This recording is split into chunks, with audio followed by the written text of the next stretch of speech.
Behind every hack, stream, and click is a trail of digital addresses.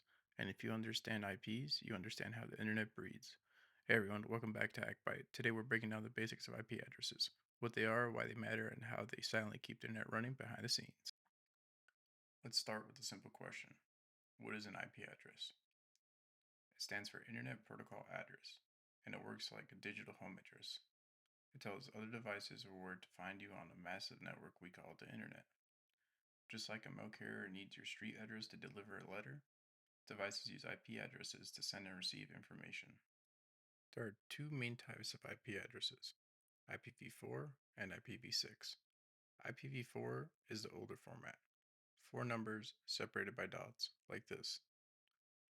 But IPv4 only supports about 4.3 billion unique addresses, and we've pretty much used them all.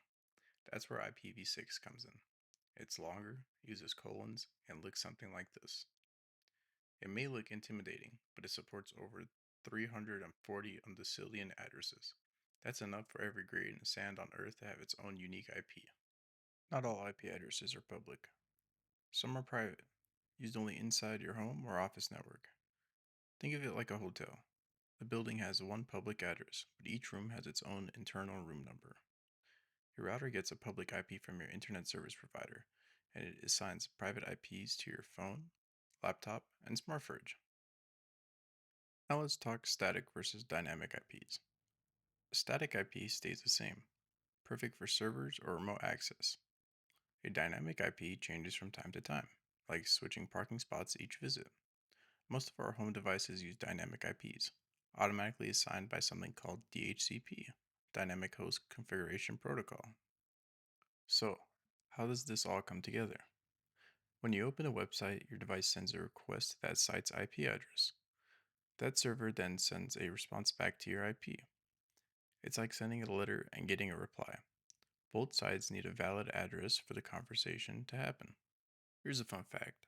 IPv4 has around 4.3 billion addresses, but IPv6, it has over 340 undecillion. That's a 340 followed by 36 zeros. It's more than enough to power the future of smart homes, cities, and devices we haven't even imagined yet. So next time you go online, remember, IP addresses are quietly doing the heavy lifting to keep our digital world connected. If you learned something new today, give that like button a tap and subscribe for more bite-sized hacking and tech content. Drop a comment if you want to deep dive into subnetting, DNS, or how IP tracking really works. This is HackByte. See you in the next one.